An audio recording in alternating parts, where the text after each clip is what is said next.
Pour réaliser cette sauce teriyaki, vous allez avoir besoin donc de sauce soja. Ici, j'ai choisi de la sauce soja sucrée pour éviter d'avoir à rajouter du sucre dans la recette. Ensuite, 2 sortes de mirin ou saké, donc du saké boisson. Donc le saké, c'est une boisson alcoolisée fermentée comme la bière qui titre entre 15 et 17 ou 18 degrés. Donc c'est à base de riz. Ensuite, vous avez donc du mirin, ici, donc du saké de cuisine. Pour ajouter une petite pointe d'acidité, je vais mettre du vinaigre. Ici, j'ai choisi du vinaigre de riz noir. En aromate, du gingembre et de l'ail.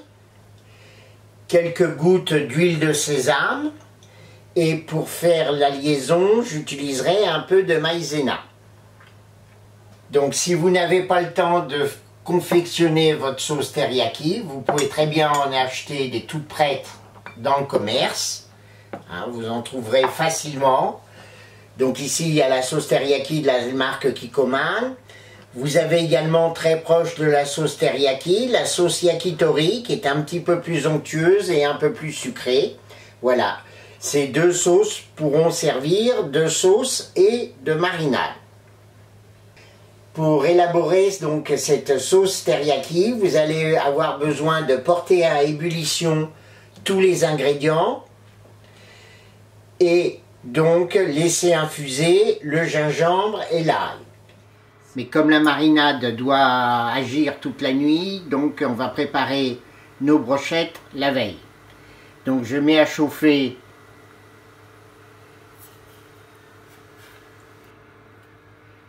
le mirin, le saké, qui est un tout petit peu plus clair, et la sauce soja sucrée. Donc si vous n'avez pas de sauce soja sucrée, il suffit simplement de prendre de la sauce soja légère et japonaise et d'ajouter du sucre. Généralement, c'est 2 cuillères à café ou 3 cuillères à café pour 100 g de sauce soja. Voilà, on mélange. On va ajouter maintenant le gingembre et l'ail. Donc là, j'ai été un peu généreux. Moi, j'aime bien les choses qui ont du goût. Voilà, et on va laisser réduire tout doucement. Et on fera la liaison en fin de cuisson. Donc là, ça va bouillir rapidement sur l'induction. Ça va très vite. On va laisser réduire à peu près de moitié, presque. Donc il faut bien compter à peu près une dizaine de minutes. Hein. On va faire la petite liaison, donc. Et après, on rectifiera l'assaisonnement. Donc on se méfie, vous voyez, le fait de rajouter un tout petit peu de maïzena tout de suite. Voilà, je pense que ça devrait suffire.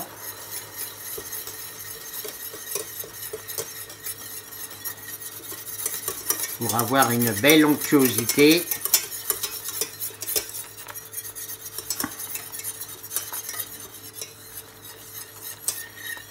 Voilà, il faut que ça ait à peu près la consistance d'un petit sirop un peu léger. On va remettre encore un tout petit peu de maïzena. Voilà.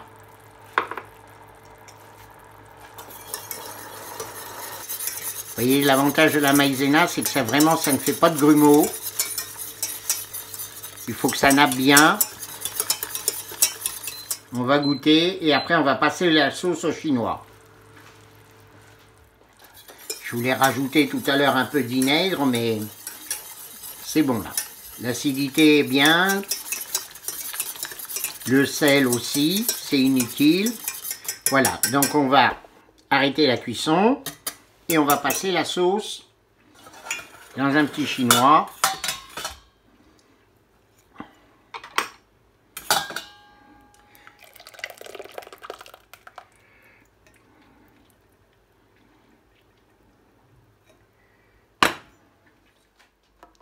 Voilà, notre sauce est bien onctueuse.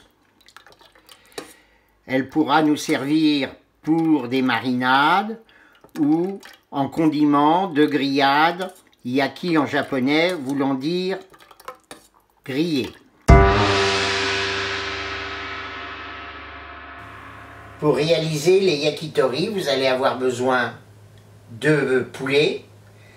Donc j'ai choisi, comme dans la recette traditionnelle, des hautes cuisses de poulet que je vais désosser et retirer la peau, des poireaux, des bâtons à brochette, la marinade sauce teriyaki que je vais réaliser et quelques graines de sésame. Donc en fait, c'est très simple. Vous avez l'os qui est ici. Il faut juste dégager l'os.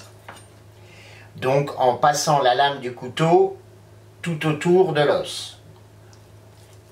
Alors si vous avez un couteau qui coupe extrêmement bien, c'est très facile à réaliser. Ça demande pas des qualités d'expert.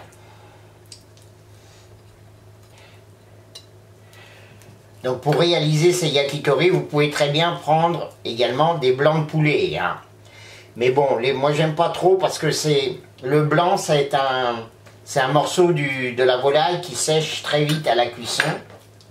Et donc pour ce genre de brochette, le haut de cuisse est peut-être plus difficile à travailler, mais au point de vue saveur, c'est quand même nettement mieux. Donc on retire la peau. Inutile de la conserver. Donc tout ce qui est peau et os, vous pouvez les garder après pour faire un beau bouillon. Donc ici, on peut tailler comme ça. Donc comme c'est un morceau un peu biscornu, les brochettes vont pas être forcément bien, comment dirais-je, bien régulières. Mais bon, vu que ce sont des petites brochettes sur la plancha, il va y avoir aucune difficulté à les cuire correctement. On prend un pic à brochette. On prend un morceau de poulet, on essaye de le rouler un peu sur lui-même. On prend une rondelle de poireau dans la circonférence. De nouveau, un morceau de poulet, un morceau de poireau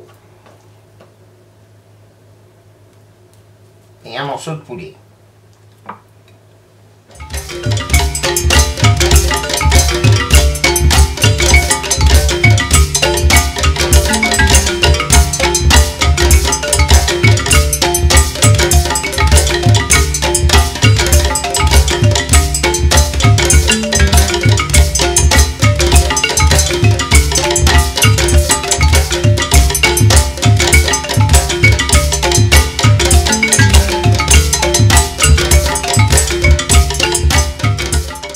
Nous allons mettre à mariner nos yakitori. Donc dans un petit plat, vous disposez vos brochettes, vous les badigeonnez sur chaque face avec la sauce teriyaki que vous avez réalisée tout à l'heure. Et on va laisser reposer au frais en filmant le plat pendant 3-4 heures. Il faut être généreux avec la marinade. Ça va bien imprégner la viande.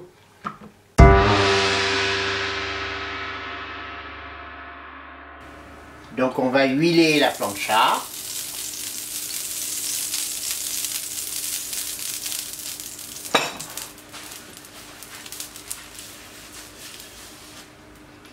Et on va prendre nos petites brochettes de poulet.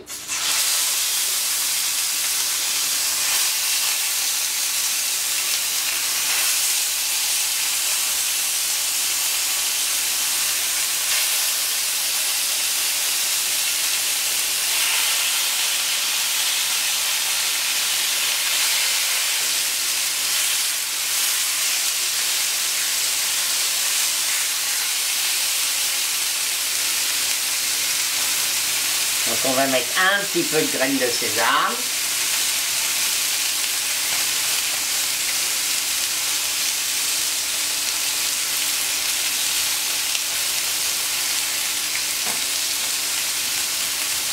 Alors là c'est moi qui ai fait le mélange.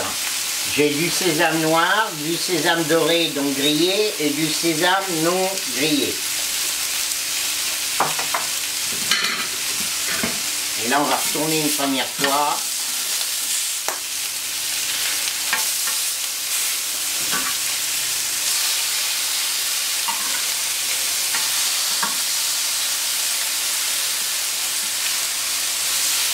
Donc ça colore parce qu'il y a quand même du sucre dans la sauce teriyaki.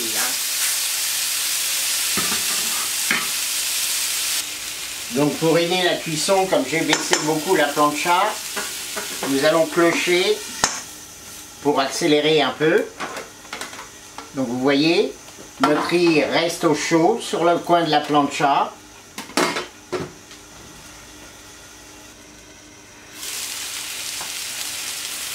Donc on va vérifier la cuisson de nos yakitori. Je pense qu'il faut encore 2 minutes de cuisson.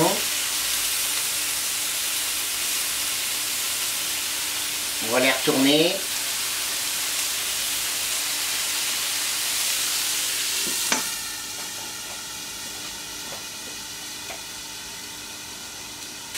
Je pense qu'ils sont cuits.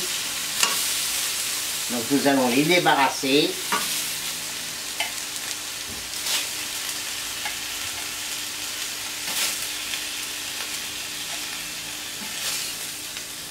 Entre chaque cuisson, l'idéal c'est de déglacer la plancha. Et vous voyez, les impuretés s'en vont. Donc vous faites attention de ne pas vous brûler.